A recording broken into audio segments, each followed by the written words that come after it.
عدد خلقه ورضا نفسه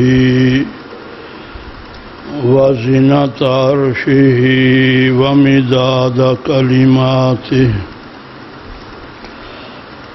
اللهم صل على سيدنا محمد وعلى آل سيدنا محمد صلاة دائمة مقبولة تؤدي بها عنا حقه العظيم، صلاة تزيد بها علمي وتشرح بها صدري وتيسر بها أمري وتحل بها عقدة من لساني يفقه قولي. أما بعد فأعوذ بالله من الشيطان الرجيم. بسم الله الرحمن الرحيم. وما أرسلناك إلا رحمة للعالمين. صدق الله العظيم. وبلغنا رسوله النبي الكريم الأمين، ونحن على ذلك لمن الشاهدين والشاكرين، والحمد لله رب العالمين. درود پاک برکت کے لیے صلی اللہ علی النبی الأمی الطاہر الزکی وعلى آلہ وصحبہ وبارک وسلم. صلاة وسلاما علیک یا رسول اللہ، صلاة وسلاما علیک یا حبیب اللہ، صلاة وسلاما علیک یا افصح العرب والعجم، صلاة وسلاما علیک یا من اوتی بجوامع الکلم.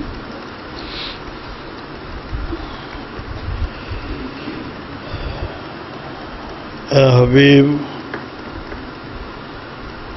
ہم نے آپ کو سارے جہانوں کے لیے صرف رحمت بنا کر بھیجا ہے.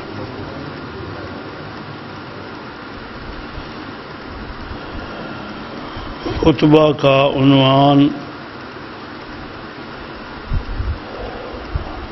حکومت کے اشتہار کی وجہ سے بھی قائم کیا گیا ہے کہ انہوں نے یہ جو دن ہیں عشرہ رحمت للعالمین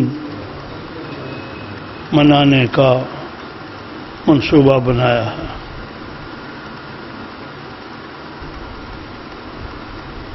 بہت پسند ہے ہمیں، سارا آنکھوں پر منصوبہ بھی اور منصوبہ سوچنے والوں پر بھی.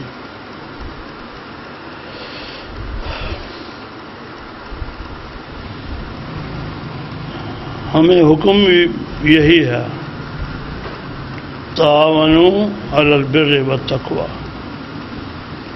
نیکی اور پرہیزگاری کے کاموں میں ایک دوسرے کی مدد کرو. ولا تعاونوا علی الاثم والعدوان، گناہ اور حق تلفی کے کاموں میں ایک دوسرے کی مدد نہ کرو. یہ حکم ہے ہمیں. اور سورہ مائدہ کی ان آیات میں یہ حکم آیا ہے جن کے بارے میں ہے کہ وہ نبی پاک صلی اللہ علیہ وسلم کے حج کے موقع پر میدان عرفات میں نازل ہوئی تھی،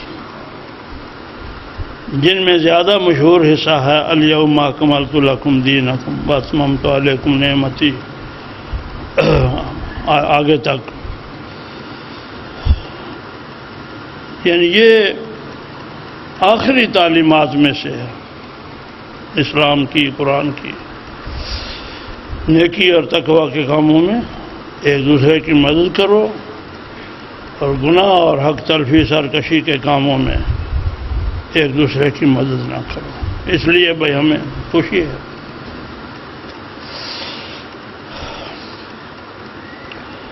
یہ آیت کریمہ ایسی ہے جس کے بارے میں ویسے تو سارا سال ہی، لیکن خاص طور پر ربیع الاول شریف میں اس آیت کو بہت موضوع بنایا جاتا ہے۔ تقریریں ہیں تو بھائی تحریریں بھی۔ میرے پاس قاضی سید سلیمان منصور پوری رحمۃ اللہ علیہ کی سیرت کی کتاب ہے، 3 جلدوں میں بھی ہے، 1 جلد بھی چھپی ہوئی ہے، تقریباً 1000 صفحات کی کتاب، اور اس کا عنوان بھی ہے رحمت للعالمین۔ کتاب کا نام رحمت للعالمین۔ میرے پاس میں نے وہ 1 جلد والا اپنے لیے خریدا تھا، اور 3 جلدوں والا نسخہ مسجد کی لائبریری کے لیے خریدا تھا، ایمان افروز کتاب۔ اس آیت پر بہت گفتگو ہوتی ہے، اس لیے اہل علم نے اس میں نکات بھی بہت پیدا کی ہے۔ ایک ایک لفظ بلکہ حرف کے اندر جو نکات ہیں چھپے ہوئے، وہ اہل علم نے بیان کیے۔ اس لیے جب بھی بھائی میں اس موضوع پر گفتگو کرتا ہوں، ربیع الاول شریف گزر جاتا ہے اور موضوع کا حق ادا نہیں ہوتا۔ حق یہی۔ لو بھائی شروع کرتے ہیں، کسی طرف سے شروع کرتے ہیں۔ اللہ جل شانہ واحد ذات ہے، جسے کسی چیز کی ضرورت نہیں ہے، لا یحتاج، غنی عن العالمین، سارے جہانوں سے بے نیاز۔ اللہ الصمد، اللہ بے نیاز ہے۔ اللہ جل شانہ کو کسی چیز کی ضرورت نہیں ہے۔ اس لیے ہم کہہ سکتے ہیں کہ اللہ جل شانہ کسی چیز کی مناسبت سے ضرورت مند نہیں ہے۔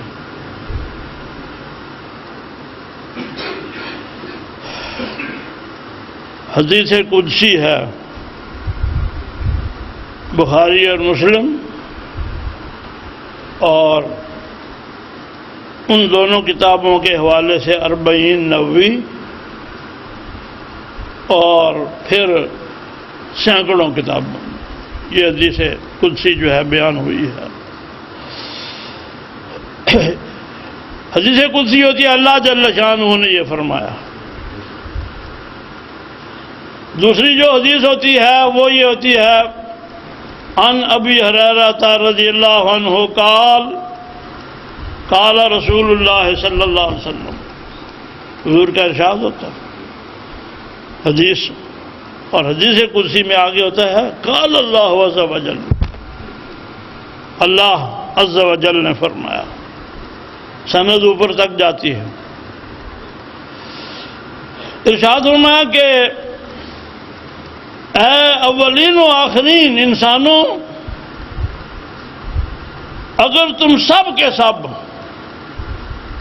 اپنے میں سے اتقا، سب سے زیادہ پرہیزگار متقی آدمی جیسے ہو جاؤ تو ہماری بادشاہت میں کچھ بھی اضافہ نہیں کرتے۔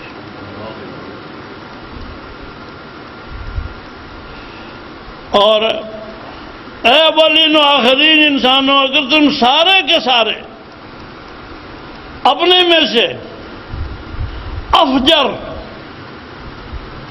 فاجر ترین آدمی جیسے ہو جاؤ تو ہماری بادشاہت میں کچھ بھی فرق نہیں پڑتا۔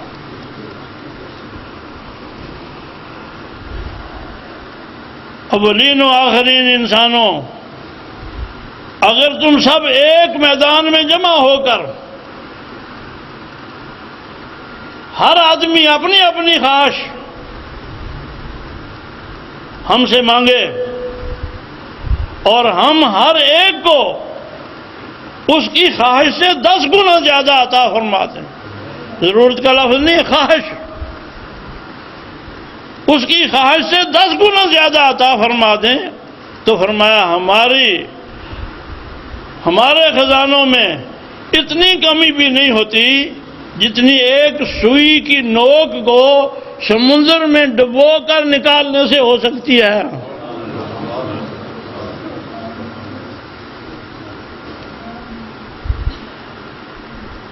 لا یحتاج، جس کو کوئی حاجت نہ ہو، غنی للعالمین، اللہ الصمد، وہ ذات ہے۔ اور اللہ جل شانہ کے سوا کوئی مخلوق ایسی نہیں ہے، کوئی مخلوق ایسی نہیں ہے جس کو کوئی نہ کوئی ضرورت نہ ہو۔ مخلوق کا ہر فرد بلا استثناء محتاج ہے۔ اللہ تعالیٰ کا تو ہے ہی ہے، اللہ کی پیدا کی ہوئی چیزوں کا بھی محتاج۔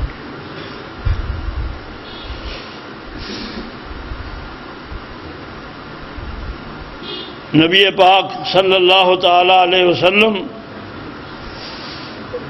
آپ کو حاجتیں نہیں تھیں؟ پیٹ پر پتھر باندھے تھے یا نہیں باندھے تھے؟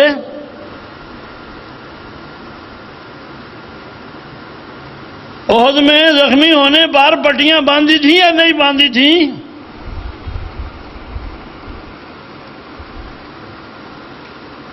تین دن کے واقعے سے چہرہ مبارکہ زرد ہوا تھا یا نہیں ہوا تھا؟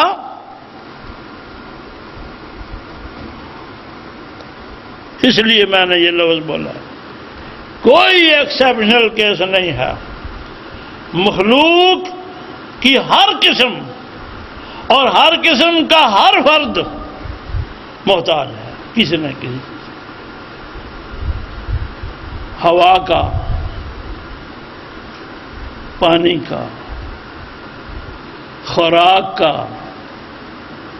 خوراک کے ہضم ہونے کا، جزو بدن بننے کا، پھر کچھ حصہ نکلنے کا، ہر چیز محتاج ہے۔ میں نے کئی دفعہ یہ حدیث شریف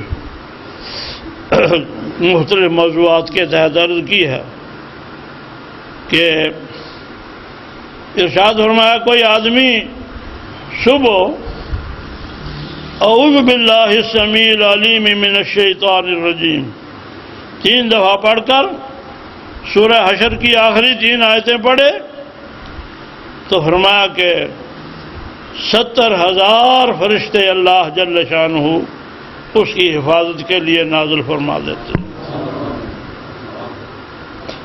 صبح والے صبح سے شام تک، شام والے شام سے صبح تک۔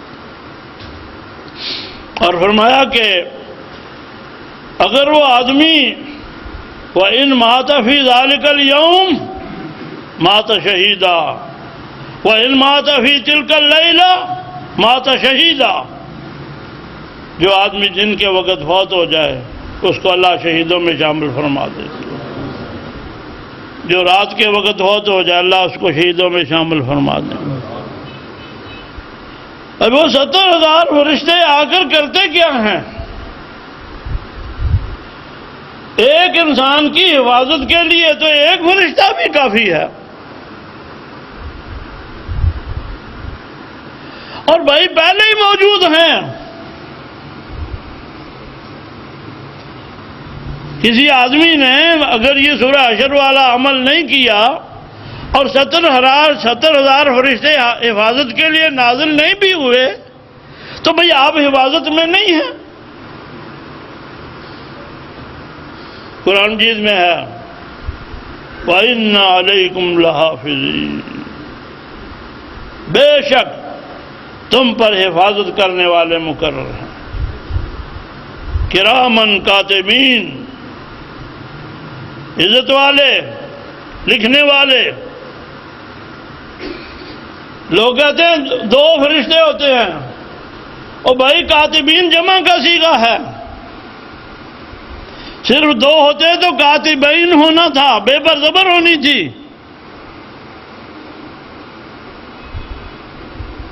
جمع کا صیغہ ہو تو پھر یہ 2 سے زیادہ پر بولا جاتا ہے.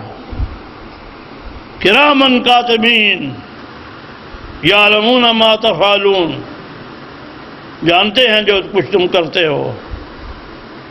تو بھائی حفاظت تو انتظام پہلے بھی موجود ہے.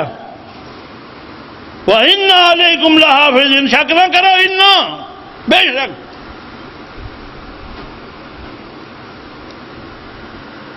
پھر اوروں کو کیا ضرورت ہے؟ تو بھئی ایک تو یہ ہے کہ یہ اس عمل اور عمل کرنے والے عامل، سورہ حشر والا عمل جو اس کے اکرام کے لیے، اس کی عزت کے لیے اللہ جل شانہ یہ انتظام فرماتے ہیں. اور گہری بات یہ ہے کہ سورہ حشر کی یہ 3 آیتیں پڑھنے سے اتنا نور نکلتا ہے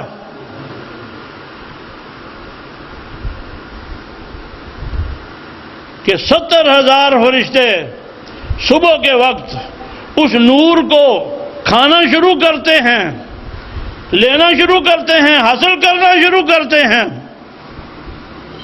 شام تک سورہ حشر کی آیتوں کا نور جو ہے وہ ان کے لیے کافی ہو جاتا ہے.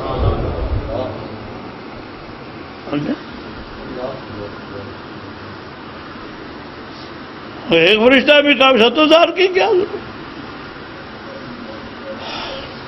قرآن مجید کی تلاوت سے نور پیدا ہوتا ہے. بلکہ اللہ جل شانہ کی حمد و ثنا قرآن مجید کے علاوہ بھی بہت سے کلمات ہیں جہاں سے نور پیدا ہوتا ہے.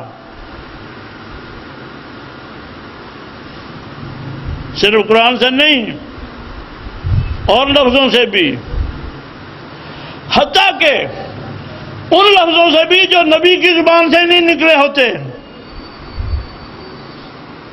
امتی اور غیر نبی کی زبان سے نکلے ہوئے لفظ. عرض کروں، آپ صلی اللہ علیہ وسلم نے جماعت کرواتے ہوئے جب کہا سمع اللہ لمن حمدہ، معروف تھا اس ماحول میں ربنا لک الحمد، ربنا ولک الحمد، اللہم ربنا لک الحمد، اللہم ربنا ولک الحمد. یہ 4 چیزیں. ربنا لک الحمد انڈرسٹوڈ تھا، کہا گیا. ایک آدمی نے بلند آواز سے حمدن کثیرن طیبن مبارکن فیہ یہ کہا. کثیرن بہت زیادہ، طیب بہت پاک، مبارکن فیہ جس میں بڑی بڑی برکت. خیر، نماز سے فارغ ہوئے تو نبی پاک صلی اللہ علیہ وسلم نے من المتکلم، یہ بولنے والا کون ہے جس نے یہ لفظ کہتے ہیں؟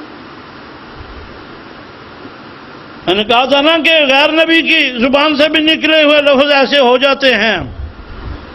وہ نبی تو نہیں تھا، آدمی تھا، مقتدیوں میں سے صحابی وہ.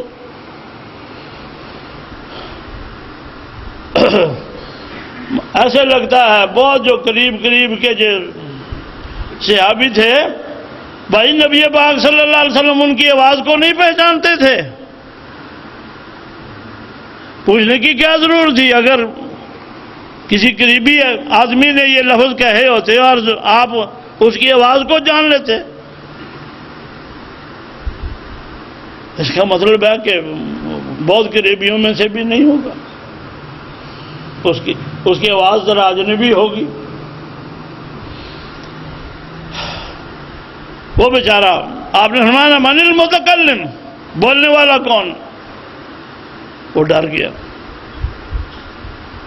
نہیں بولا، چپ بیٹھا رہا.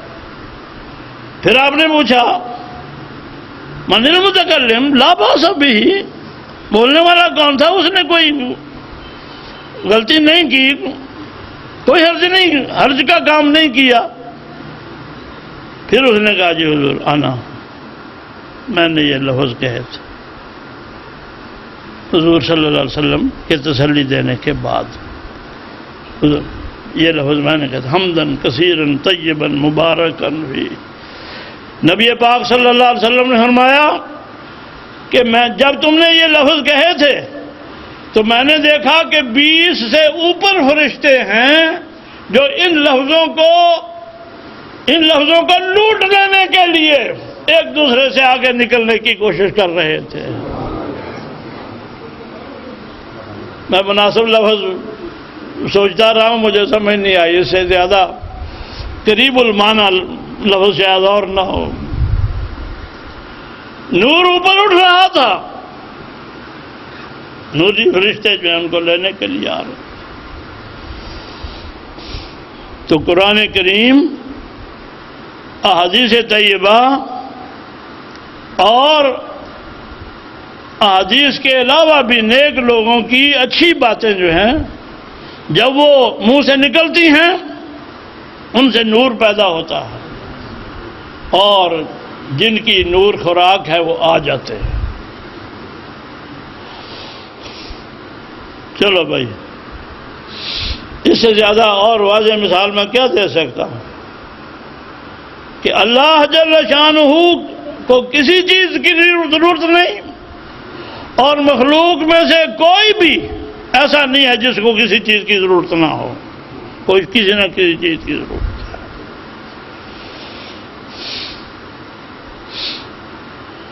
اللہ جل شانہ، دوسرا نقطہ اس میں یہ ہے، کوئی چیز اللہ نے بغیر ضرورت کے پیدا نہیں فرمائی. ہمیں سمجھ آئے یا نہ آئے کہ یہ چیز ہے، اس کا کیا فائدہ. مثلا کوئی کہہ سکتا ہے مکھی کا کیا فائدہ، مچھر کا کیا فائدہ. وہ دوسرے جانوروں کا نام لے کر کہتے اس کا کیا فائدہ. ہو سکتا ہے لوگ کوئی اس طرح کی بات کر، لیکن بھائی حق یہ ہے کہ اللہ جل شانہ نے کوئی چیز بے مقصد پیدا نہیں فرمائی. افحسبتم انما خلقناکم عبثا، کیا تم یہ سمجھتے ہو کہ ہم نے تمہیں ایسے ہی پیدا کر دیا؟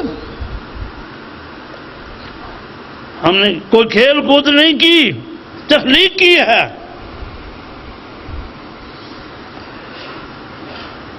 تو بھائی اگر چھوٹی سے چھوٹی چیز، چیونٹی، وہ بغیر ضرورت کے اور بغیر مقصد کے اور بغیر کسی اس کی حفاظت کے پیدا نہیں کی گئی، تو جب سے سب سے اوپر جو چیز پیدا کی گئی ہے اس کی ضرورت کا عالم کیا ہو. سمجھا؟ نچلی چیز بھی ضرورت کے بغیر پیدا نہیں کی گئی، تو اوپر والی چیز ضرورت کے بغیر کیسے پیدا ہو گئی؟ اس لیے بھائی حق یہ ہے کہ نبی پاک صلی اللہ تعالی وسلم کی رحمت کی ضرورت رحمت کی ضرورت بہت وسیع ہے.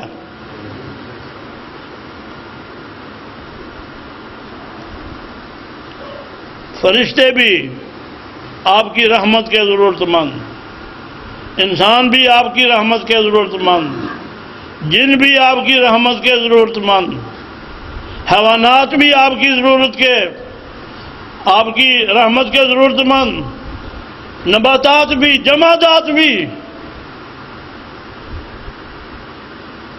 یعلمون مخلوق بھی، لا یعلمون مخلوق بھی نبی پاک صلی اللہ علیہ وسلم کی رحمت کی محتاج ہے. یہ کوئی میں نے فلسفے کا کوئی قانون بیان نہیں کیا، قرآن مجید کا قانون بیان کیا. دلیل الحمدللہ رب العالمین. ساری تعریفیں اللہ کے لیے ہیں جو رب ہے عالمین، سارے جہانوں کا. عالمین جمع کا صیغہ ہے، ایک کے لیے عالم ہوتا ہے، دو کے لیے عالمان یا عالمین ہو سکتا ہے.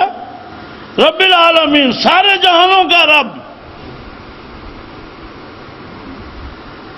عالم خلق کا بھی، عالم امر کا بھی.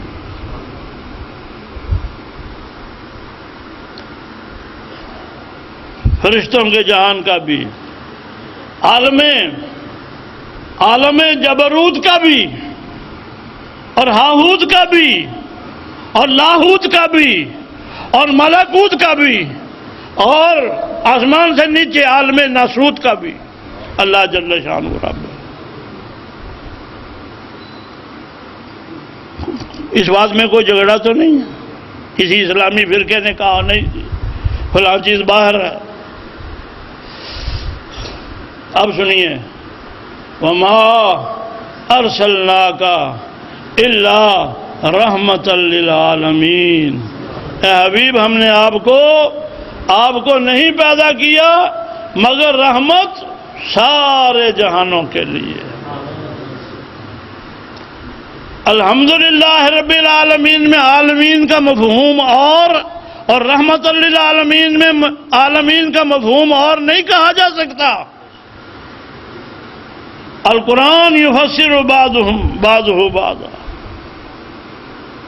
دونوں جگہ عالمین سے سارے جہان مراد ہیں. اس کا مطلب یہ ہے کہ اس کائنات میں،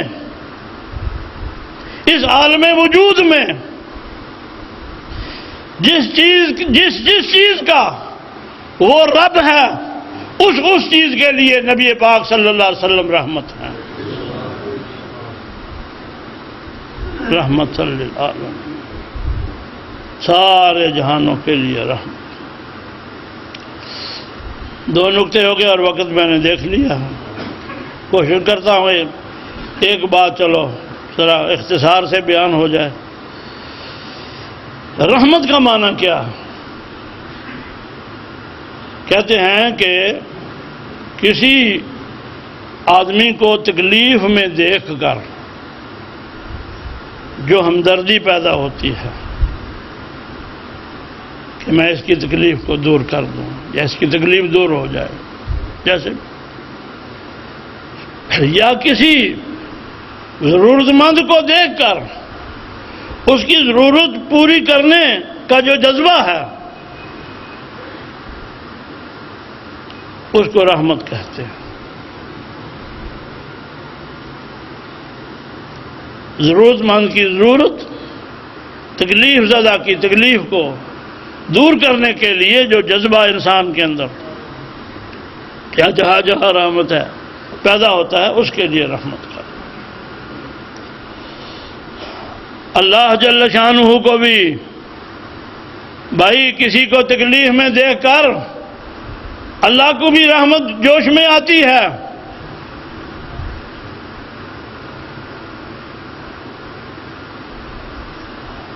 حالانکہ سب کچھ اسی کا پیدا کیا ہوا ہے، تکلیف بھی اسی نے پیدا کی ہے، تکلیف میں ڈالا بھی اسی نے ہے، لیکن بھائی وہ جس طرح بہت سی دوسری باتیں سمجھ نہیں آتی ہیں، نہیں بھی ذرا تھوڑا سا سمجھنا مشکل ہے کہ سب کچھ پیدا بھی اسی نے کیا اور کسی کو تکلیف میں ڈالا بھی اسی نے، پھر اسی تکلیف میں ڈالے ہوئے شخص کو اللہ تعالیٰ دیکھ کر اللہ کی رحمت جوش مارتا۔ قرآن مجید میں یتیم کے بارے میں کتنی آیتیں ہیں اور مسکین کے بارے میں کتنی آیتیں ہیں؟ فَأَمَّا الْيَتِيمَ فَلَا تَقْهَرْ، ہے نا بھائی؟ وَلَا يَحُضُّ عَلَىٰ طَعَامِ الْمِسْكِينِ، ہے نا بھائی؟ وَيُطْعِمُونَ الطَّعَامَ عَلَىٰ حُبِّهِ مِسْكِينًا وَيَتِيمًا وَأَسِيرًا، ہے نا بھائی؟ إِنَّهُ كَانَ لَا يُؤْمِنُ بِاللَّهِ الْعَظِيمِ وَلَا يَحُضُّ عَلَىٰ طَعَامِ الْمِسْكِينِ۔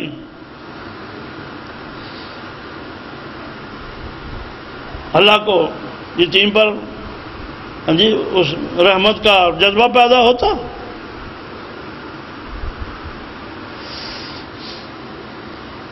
مسئلہ چونکہ صفات خداوندی کے بارے میں ہے، اس لیے ذرا کیا کہتے ہیں، عقل کو تنقید سے فرصت نہیں، لفظ میں بدل رہا ہوں، حب پر ایمان کی بنیاد رکھ، سمجھ گئے نا؟ لفظ عشق میں نے وہاں حب پر ایمان کی بنیاد رکھ، محبت پر ایمان کی بنیاد رکھو۔ بالکل اسی طرح بھائی درجہ اپنا اپنا، خالق خالق ہے، مخلوق مخلوق ہے، دینے والا ہے، لینے والا ہے، سجدہ کرنے والا ہے، جس کو سجدہ کیا جاتا ہے وہ مسجود، اس کی اپنی شان ہے۔ وہ پہلے آسمان پر اتر آئے تو پھر بھی رب ہے، اور یہ اگر عرش پر پہنچ جائیں تو پھر بھی بندے ہیں۔ اسریٰ بعبدہ اوحیٰ الی عبدہ، نزل الفرقان علی عبدہ، الرب رب ولو تنزل، ابن عربی رحمۃ اللہ علیہ کا کلام ہے۔ رب ہے، خواہ پہلے آسمان پر اتر آئے، والعبد عبد وإن تعرج، بندہ خواہ معراج پر چلا جائے۔ اس لیے بھائی اللہ جل شانہ کا رحمان و رحیم ہونا اس کی اپنی شان خالق کے لحاظ سے، اور آپ کا رحمت ہونا آپ کی اپنی شان مخلوق کے لحاظ سے۔ باقی باتیں انشاءاللہ۔